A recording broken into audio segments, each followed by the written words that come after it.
Ladies and gentlemen, please welcome onto the stage your moderator, Martin Wolf, and the distinguished panelists for the seminar on boosting growth with domestic resources, how to pay for it. السيدات والسادة الحضور. Ladies and gentlemen, please welcome our guests for today. So, good afternoon, I'm Martin Wolf from the Financial Times, and it's my pleasure to moderate this panel on boosting growth with domestic resources, which is a very, very timely topic. I should say that, very briefly, that this brings back quite fond memories for me because in 1971, I joined the World Bank's Domestic Finance Division, which was entirely focused on this issue. And we were not spectacularly successful, and I hope we will now do much better.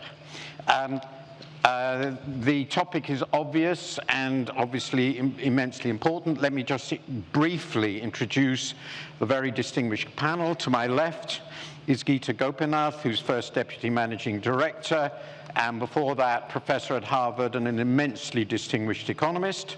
To her left is Mohamed Mait, who's Minister of Finance from Egypt. To his left is Chrystia Freeland, Deputy Prime Minister, Minister of Finance of Canada, and I have to say before that, a very distinguished colleague at the Financial Times, and a long-time friend of mine. That will not make me in the least biased. To her left is Christian Lindner, who's of course Minister of Finance of Germany, and to his left is Jason Furman, Professor at the Harvard, Chairman of the Council of Economic Advisors in the US. So a very large, widely diverse range of countries which probably share these challenges in different ways. So if I start with you, Gita, what's the problem here? It's great. That's a very good place to start, and it's a real honor to join all of you on this panel. So, Martin, the problem is the following. We've had an increase in spending needs around the world. Now, if you look at the last decade before the pandemic, we had ultra-low interest rates, and many governments could issue debt cheaply, and so they wanted to spend more, didn't require raising revenues, you could rely on borrowing. We're not in that world anymore. We're in a world where interest rates are much higher. They're expected to stay higher for longer. And if you look at, for instance, the amount of revenues of governments that have to go to debt servicing, that is going up everywhere. Let me give you the example of the US. Interest payments as a share of revenues that governments collect was 8% in 2019, and it's projected to go up to 14% in 2028. Now that's the US, one of the safe asset issuers. If you look at other emerging markets and low-income countries, that share goes up by a whole lot too. So it's becoming very expensive to do this. And then we have a conjuncture where you have multiple shocks that you have to provide support to your people. And then you have other structural spending needs that are going up. So we've always known that with aging populations, there's going to be more money needed for pensions, for healthcare. That was in the baseline. That is in the baseline. But if you now add up all the additional spending needs that are coming up after these last few years, one is to fund the climate transition, which is urgent and needs to be done. After Russia's invasion of Ukraine, the increase in defense spending is going up. As countries want to build resilience, they're also looking inwards. Industrial policies are going up. And for emerging and developing countries, they are even further from achieving their sustainable development goals. So even more additional spending is needed. So if I take the baseline, Martin, and if I add on top of that, what is the additional spending that's needed over and above what's in the baseline? By 2030, that's going to be $6 trillion for advanced economies, which is about 7.5% of GDP. That's a big number. And for emerging markets and developing economies, that's $3 trillion, which is about 5.5% of GDP. So the spending needs have gone up, interest rates are high. You cannot just simply rely on borrowing, which is why we're here to have a discussion about how to pay for it all. Okay, well, one very simple conclusion from these propositions is that this is a really bad time to be a finance minister, and the worst time in some ways in the many decades. So if I may turn to you, Christia, what does this mean for Canada?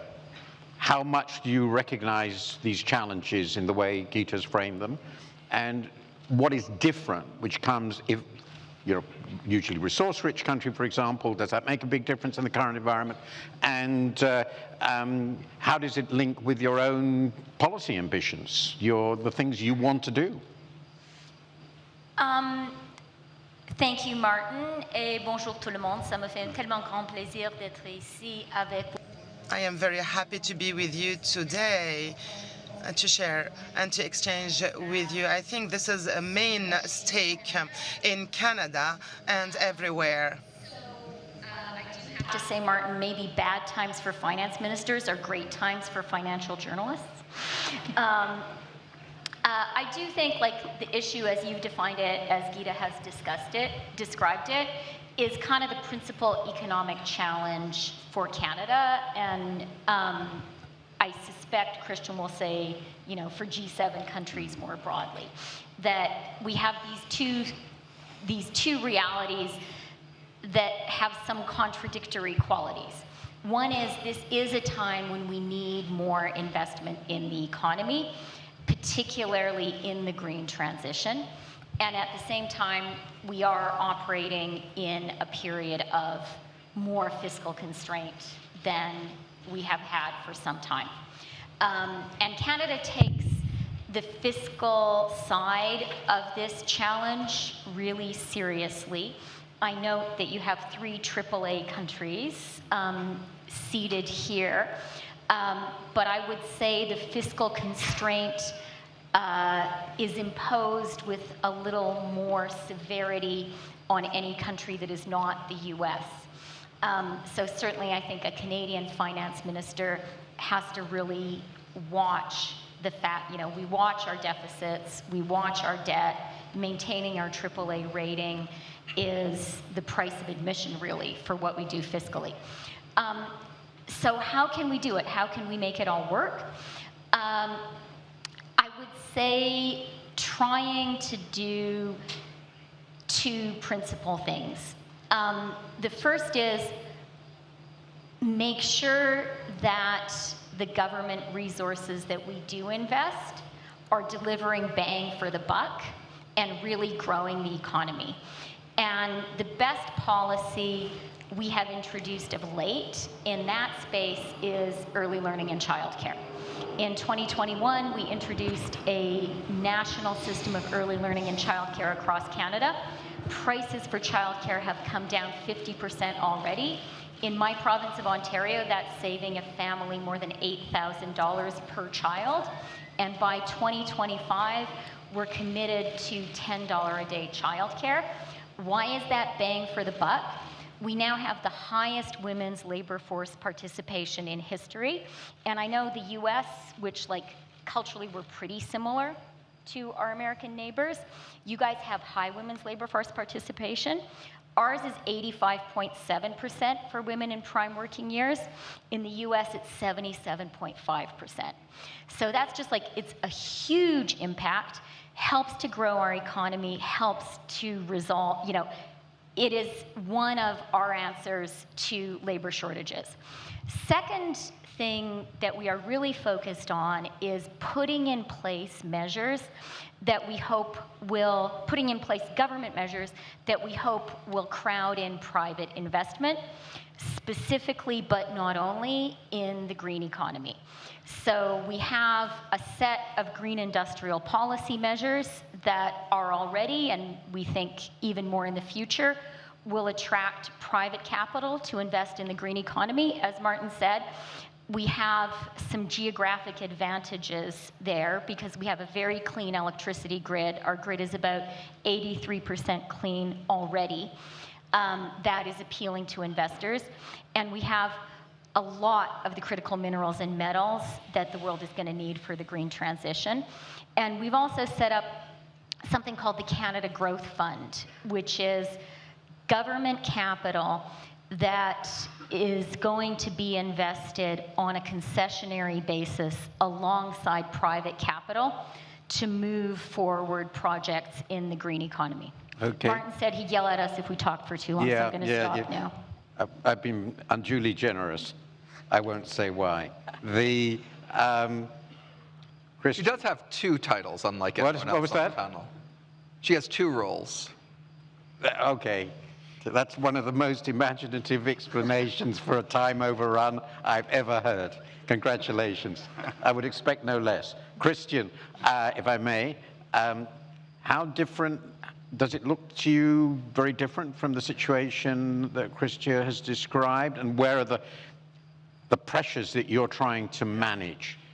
Martin, before I answer your question, let me remind us all of the fact that many of the problems we have to cope with are caused by the Russian aggression against Ukraine. If they stopped, many problems would be improving. And so this is, I think, a fact which we mustn't forget. The situation is similar because, well, we are G7 countries rated AAA, but we don't have the dollar. And so we have to make other considerations. In addition, Germany is part of a monetary union, the euro, and so we have to take this into account as well. Having said this, for Germany to boost growth, it is not possible to focus on the demand side. We have to fight inflation, and if we keep spending public sector money, I would counteract the monetary policy of the ECB. This is why we are returning to a moderate, restrictive fiscal policies this year. We have expected the deficit in 2023 above 4%. Now it will be below 2.5, I expect. So moderate, restrictive. Where comes the growth from? From the demand, from the supply side measures. We need structural reforms. In the labor market, in the energy market, we are working to reduce red tape. And this has a double effect.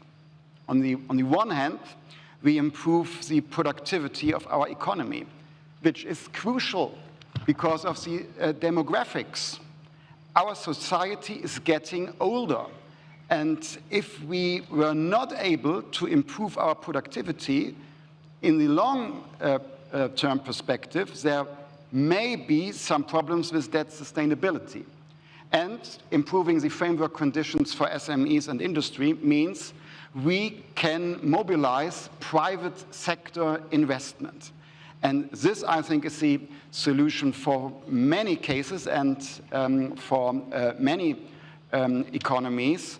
Improving framework conditions by supply-side measures and structural reforms to mobilize private sector investment and to improve productivity and competitiveness. Thank you very, very much. Very useful and quite classically German. Let me turn to you, Mohammed. The situation in Egypt must look somewhat different from that of these AAA-rated countries. I know there are some huge challenges. So how do you see the resource mobilization, fiscal balance, debt sustainability question and challenges from your point of view? Yes, the situation in Egypt might be more difficult as a result of the continuation of 4 years, 2 years of Corona and 2 years now of high inflation and the war. All of that have its negative impact given that one of the biggest impact is the high cost of financing, the increasing of high debt and debt service. Also, how to address the negative impact of such a situation, particularly the high inflation, on the ordinary citizen in a country of Egypt with 106 million citizens plus 9 million of guests. So the inflation have a negative impact which you need to address. So you have to always come up with social protection packages in order to reduce the negative impact on the people. At the same time, you need to make investment. You need to have a growth. You need to create jobs. Otherwise, a country of 2.5 million new babies born every year, with more than 1 million new graduates from the university going to the labor market looking for jobs, will be a social problem. So you have to also find a solution. At the same time, you have the climate change mitigation and adaptation requirements. You need to invest in that. So all of these, and you have very limited space, physical space. So with very limited physical space, high cost of financing, high level of debt, and also addressing all the challenges facing the community. So you are under huge pressure. I believe a lot of solutions need to be out of the box, because traditional solution might not work in such circumstances. So depending on our local domestic mobilization of revenue is not an easy option. It's not an easy option, because by the end you are affecting the economy, you are affecting people's pockets. What they have in their pockets, they always say the Minister of Finance hands are in their pockets taking everything. So they always say, please get your hands out of our pockets. We don't have anything else in our pockets. So from where are you going to get this money? If I look at Egypt's budget, 75% of my total revenue is coming from taxes, different type of taxes. It's only 25% which is non-tax. So any solution will be eventually have an impact in the economy and on the people. So the situation is hard. Yes, I agree. Minister of Finance at this time needs some sort of I'm not going to say mercy, but some sort of condolences or some sort of thank you. It's certainly easier to be an economics journalist, as Christia implied. So finally, Jason, how does it look from the point of view of the country that apparently has an unlimited credit, access to credit, because they will never run out of demand for dollars, question mark. Right, and I should say I actually have 2 academic affiliations at Harvard, so I'll be expanding. This feels a little bit to me like peak oil. In 1970, there was 40 years of oil left. Today, there are 40 years of oil left. If you had asked me 20 years ago if the United States debt was 100% of GDP, our deficit was 8% of GDP, what would the world look like? I think it would be melting down. In fact, even with this run-up in treasuries we've seen, the 10-year treasury is well below what was forecast 20 years ago the 10-year treasury would be now. I think one should take a little bit of pause about some of the scarier fiscal stories people tell around this narrative, but I don't think we should take an infinite amount of pause from it. I certainly am quite nervous right now, more nervous than I've been probably ever about our fiscal situation. Do I think we need to address it tomorrow or the day after? Probably not, and the markets don't seem to think that either. Do I do a back of the envelope and I can optimistically get myself to the growth rate will be 0.5 point above interest rates? The debt could stabilize at 150% of GDP. That means that we could afford to run a primary deficit of nearly 1% of GDP. But by the way, right now we're at 4 or 5. What's the magnitude of that fiscal adjustment? about 4 times the magnitude of what we did in 1990, 1993, and 1997 combined. And that, to my knowledge, is about the biggest fiscal consolidation that we've done, other than ending wars and the like. And so, I'm sort of torn between the not panicking over the peak oil point and the unsustainability and the dauntingness of the adjustment. I think the good way this adjustment will happen is with artificial forcing events, things like the exhaustion of the Social Security and Medicare Trust Fund. If we respond to those, that's sort of 1.5% to 2% of GDP, fiscal consolidation right there. I say artificial because it's just US government accounting. You don't need to do it if you don't want to. You can just use general revenue. The other type of forcing event would be one that Canada experienced, I think, in 1983, but you could correct me on the date, where financial markets really start to freak out, and that would be the forcing event I'd rather we not use to deal with this. This reminds me of 2 comments that it's a pity we don't have somebody from Japan on the panel, because they would say 250%, what's the problem? We save less as a country. Sorry?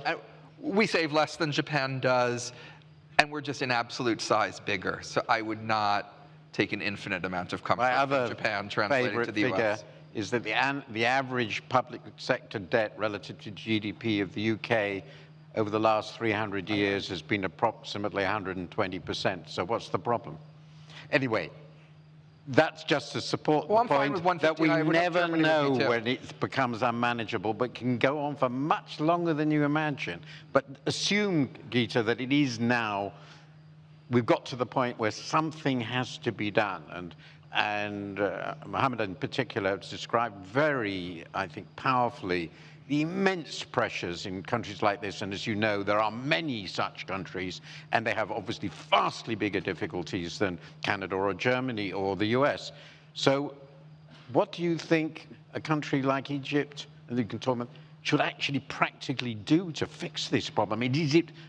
We'll come to the politics later, but actually what would you plausibly recommend to them? I mean, so firstly, I wouldn't take too much comfort on the UK numbers. I mean, we've seen market reactions that show you. If you've got stupid enough governments, you can blow it up. We do know that. We should be careful.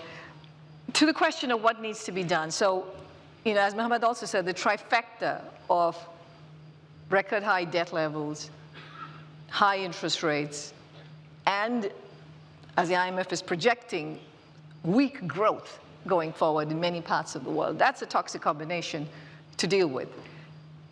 In terms of what governments can do, I'm going to talk a little bit about revenue mobilization.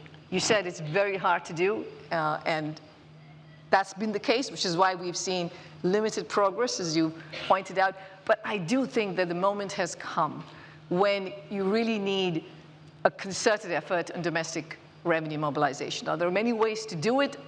I'm going to give you some examples. So the numbers that we have, for instance, if you recall, at the beginning I told you emerging market and developing countries will need about an additional $3 trillion a year by 2030 to meet all their additional spending needs, right? The additional to close sustainable development goals, the climate transition. That $3 trillion, if you actually do the numbers in terms of what if we take emerging markets and developing countries and you say, let's try to raise revenues without changing their institutions in any dramatic way or changing the economic structures in dramatic ways. You can get a long way to that $3 trillion number by doing that. So what does that involve? I mean, that involves first increasing the tax base. There are way too many exemptions that are given in tax policy, and those exemptions don't really benefit anyone. They tend to be regressive. So a lot of VAT exemptions that need to come off. In some cases, you obviously have to raise the tax rate itself. There's also been way too much of tax competition around the world in terms of corporate income tax rates. Countries should implement what they agreed on in terms of making sure that there is a minimum amount of corporate tax that is being collected. Then you have to tax wealth more effectively. Let me give you an example. If you look at the super ultra rich of the US and Canada, 50% of their income comes in the form of capital gains. And because the tax on capital income is lower than the tax on labor income, they just pay a whole lot less. That is really inefficient. That's not the right world we should be in. Third, if you're going to do any spending policies, please also think about how you can pay for it. So for instance, on the climate transition, carbon pricing, carbon taxes plays a role. And Christian can give you an example of how to do it right and still grow and still have full employment in your economy. So that's a third point. And the absolute last point is more than taxes, anything you can do, of course, structural reforms that raise productivity. And this is what the point Christian made. And if you can raise productivity, that's spending that pays for itself. Early childhood education, childcare, all of that helps pay for itself. And so prioritizing your spending so that it goes to areas that raise productivity and growth would be very effective. So, Christian, if I may, the implication is you may have to raise taxes. Do you agree? And if so, how? Just one remark on the debt sustainability issue. If you don't see progress in productivity, a change of demographics, and low growth, this has to influence the decisions you make when it comes to the public deficit. And in the case of Germany, we are part of a monetary union. I have to remind colleagues very often of, and this means we are, in a way, a stability anchor for the complete monetary union. And this is why we have to make our decisions very precisely. To the tax issue, Martin, I think we have to differ. There are certain economies in which the application of tax rules has to be improved. And probably there are some developing countries in which a higher tax burden is possible without harming the competitiveness. I've seen research that in some cases 8 to 9% of GDP of a higher tax burden could be still efficient. In the case of Germany, I try to avoid higher taxes. We aim for the different direction. We have too high tax burden for our SMEs and for our industry. We have no problem with tax revenues. We had a problem with making choices for priorities in the public budget. We are improving that. We have an all-time high of public sector investment due to our priorities. But we have to reduce the tax burden, and this is why I have presented some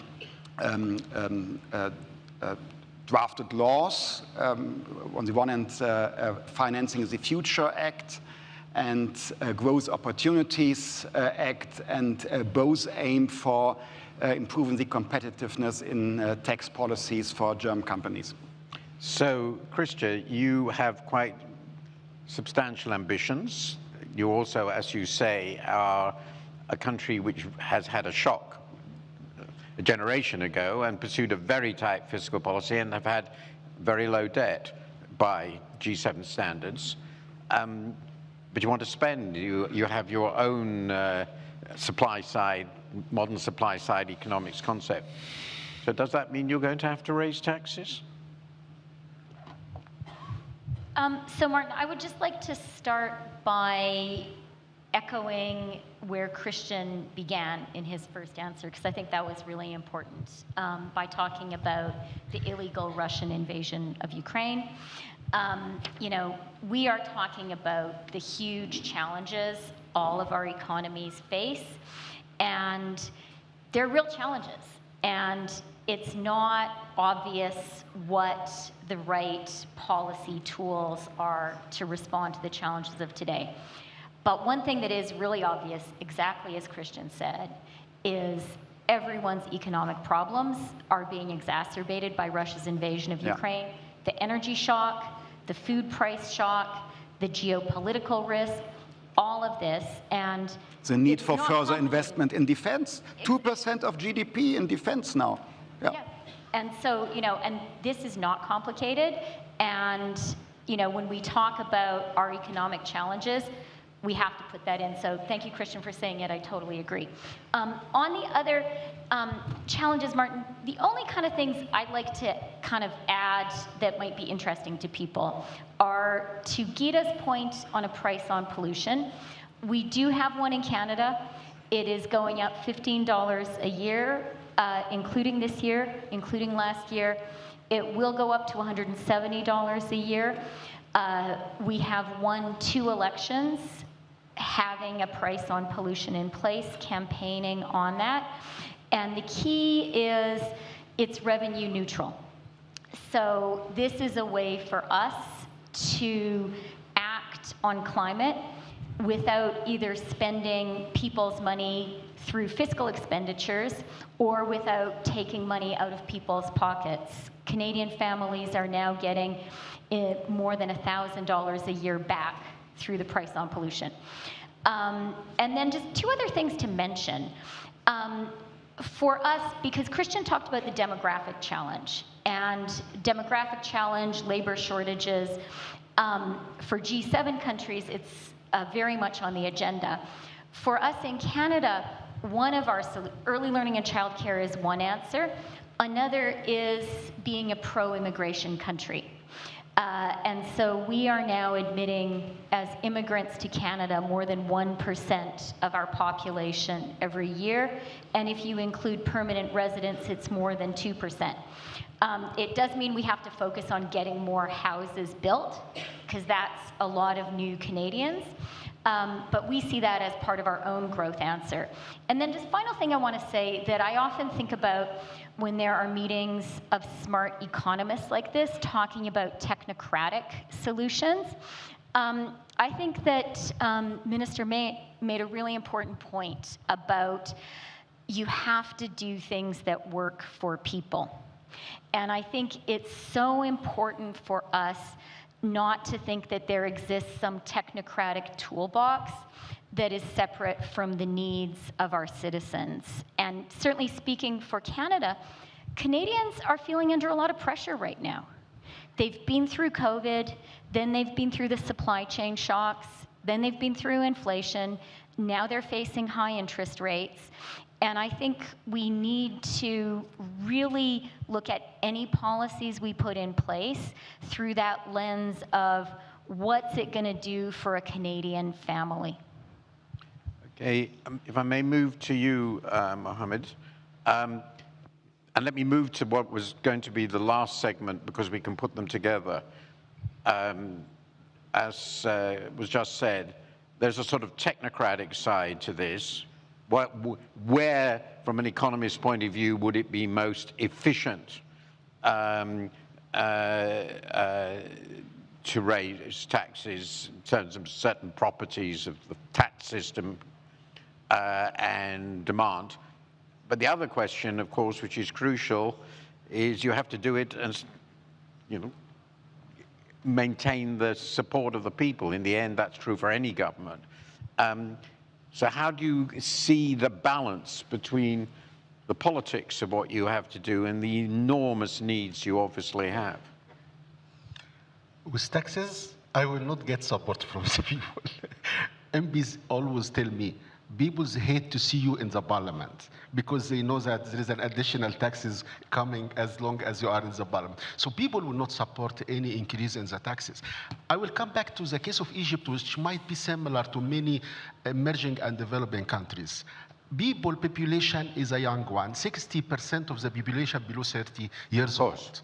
Fertility rate is high, 2.5 million young babies born every year. And also, the longevity risk is working with us. It's not aging. I'm saying the longevity risk is working with us. So it's putting a pressure at the top of the age curve of the people. At the same time, poverty is around 32%, which means that I have 35 million people at the poverty level. I have to address that. At the same time, I need to ensure that any design for the tax system is addressing the structure of the demographic, young people looking for jobs. We need to grow. They need clean water. They need social houses. They need education. They need health. So all of this has to be addressed. So from where can I raise money? I look at the case of Egypt. We inherited as a government around 150 state-owned enterprises or companies. We said, go for privatization. Go now and sell them, bring revenue. This is number one. Number two, the dividends policy. When they don't, sometimes they hesitate or to refuse to give us any dividends to the treasury. But a dividends policy. Number three, we have to ensure that tax compliance within the formal sector and big companies has to be enforced. Informality, Egypt's economy is around 55% informal. We have to reduce this. Number three, increase the efficiency of the tax system by digitalization and automation of the procedures. So we introduced all the procedures electronic. We introduced what is called electronic invoice business-to-business transaction and e-invoice business-to-customer transaction. And also, we are trying to introduce new type of taxes. For example, we are in line with Barrel 2 of the international tax, taxing the e-commerce, and we are working in taxing carbon and all of that. And we also have to look at other non-tax revenue, like revenue coming from privatization, coming from surplus of some economic authorities and increase them. So all of these together. At the other side, we have to rationalize expenditure in order to ensure that we will be able to work on both. The final word is to reduce the government expenditure on investment and let the private sector lead the economy and lead the spending on public investment and the growth of the economy. We got to the end and very close. The last word will be from Jason and then you. But Jason, let's push you on the political economy of the most important country in this area, namely your own. This is the way I see it now. And since you're a private citizen, I can ask you anything. I probably would anyway, but so my perception is that the Democrats have decided that there is no point in fiscal consolidation because it's very painful and very unpopular, and if they do it and they lose power, the other side will decide that that's a wonderful opportunity to lower taxes on the 0.1%. This is this is, of course, a widely shared perception of where you got to, and that sounds like a perfect system for running vast deficits, the only difference being the balance between tax cuts and spending between the two. And so, if that is correct, the long-term prospects of the US fiscal position look pretty horrendous. Comfort us and tell us that this is wrong. Yeah, there's a saying, fool me once, shame on you, and that's what Democrats think they did with Clinton leaving surpluses to Bush. And with Obama. Fool me twice, shame on me. That's what Democrats think they did when Obama left small deficits and Trump did tax cuts. I don't even know what they say about fooling me a third time. But that is very much the mentality. It, frankly, is hard to argue with that mentality. I worked in the Clinton administration. We balanced the budget for 4 years in a row. Mm-hmm. I think the debt as a share of GDP today is not $1 different, plus or minus a large confidence interval, than it would have been absent that, because you can't bind the future. And in fact, you set up a sort of homeostatic counter-reaction. And so I don't think that's a crazy view. Democratic views have also shifted. A decade ago, in his re-election year, President Obama had in his budget raising the age of eligibility for Medicare, the health program for the elderly, from 65 to 67, and slowing the growth rate of Social Security benefits in his budget in an election year. There is no way that would show up in a Democratic budget. You asked me on the Democrats, so I did the plague on them. I think the plague on the Republicans is far worse, where I once was in a negotiation with Republicans, and we proposed cracking down on tax fraud by people in federal prisons, and I was told that would violate the No New Taxes pledge that they had made, and so no, we couldn't crack down on tax fraud by federal prisons. I'm telling the truth here, it's not an exaggeration. So the absolutism on taxes is just something I think you see nothing like that in any other country. But you said to comfort you, sorry. Yeah. I didn't answer your question. I think I did the opposite you just of that. underlined the question was correct. I'll go back to what I said before. We do have these forcing events. Historically, when the Social Security Trust Fund was going to run out, the parties would come together and do something. I hope that happens now. There's increasing sort of sub rosa chatter about faking the way through it with budget gimmicks and general revenue transfers and the like. I hope that doesn't happen. So maybe that'll be a forcing event. Maybe markets will be, but otherwise, I don't know, Martin. So I'm going to have to stop it now, I'm afraid. This is the seminar is supposed to stop, I believe. No, you have 4 minutes and 50%. I have 4 minutes because we started late then. Oh, I didn't realize that. I was trying to keep. It's like peak oil. Well, that's wonderful. In that case, so you've heard the description of the problem, which to some extent echoes what you said, and some quite interesting discussion of what's to be done, Gita. So, do you feel more comforted or less? Well, the good news is that everybody seems to have a very clear grasp of the problem. I think the question is, how do we address that? And I think we're still in the process of figuring that out. I think we should be careful. I think, when Jason says that he's beginning to worry about the size of the fiscal deficit and the debt in the US, that gets me even more worried. Because Jason is one of the people who, along with Larry Summers, was of the view that, well, debt servicing costs in the US are so low that you don't really need to worry about it. So I think that is a warning. But at the same time, I think I want to end on a somewhat positive note. While it's really difficult, and as Christia said, the political economy of getting things to work is hard, as one important person said at some point, that everybody knows what needs to be done, they just don't know how to do it and get reelected again. That is a big concern. But we have success cases, and since we're in Morocco, I'm going to give you an example from this country.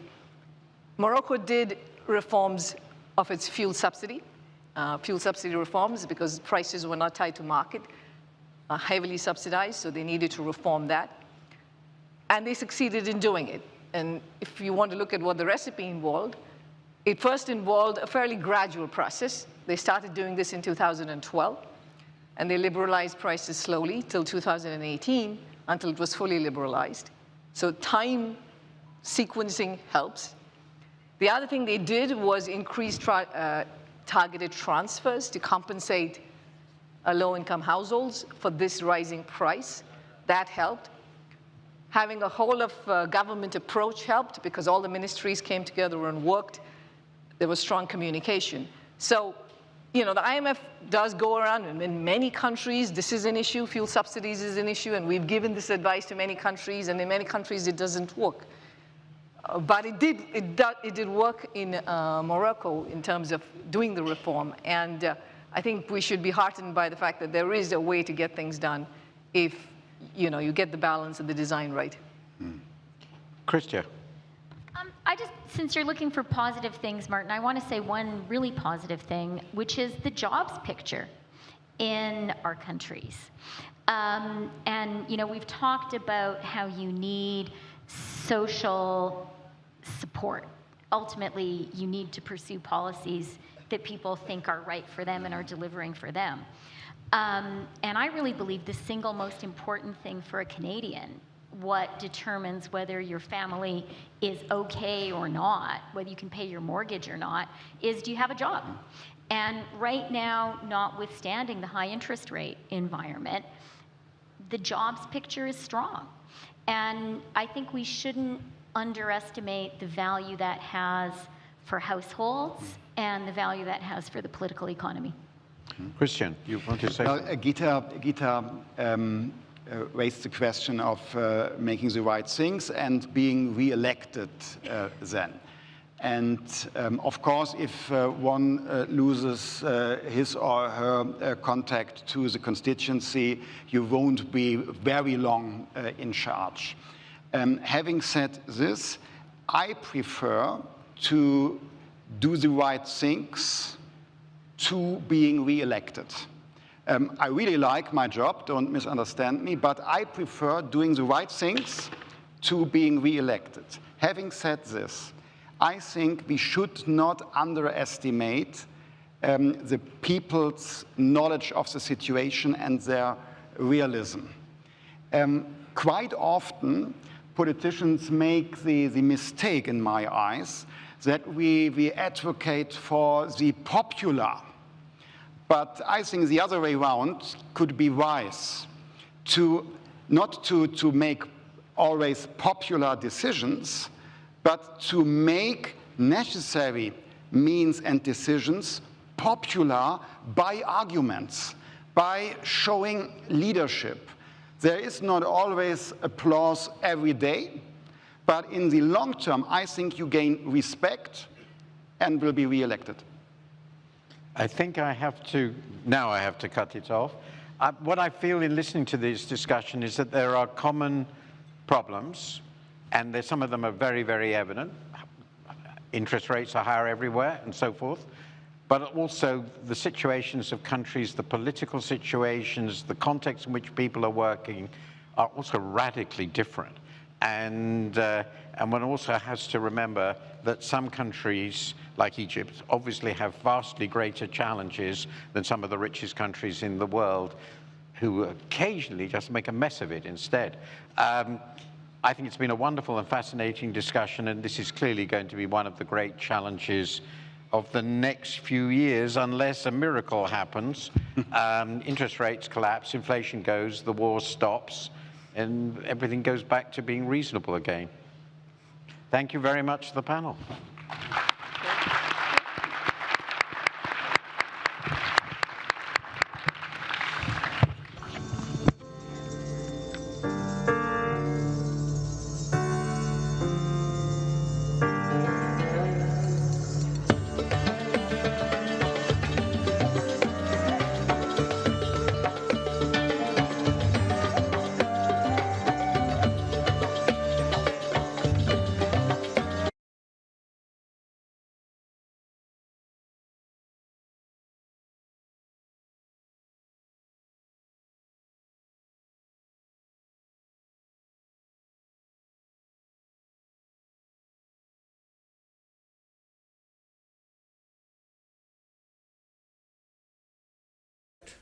On what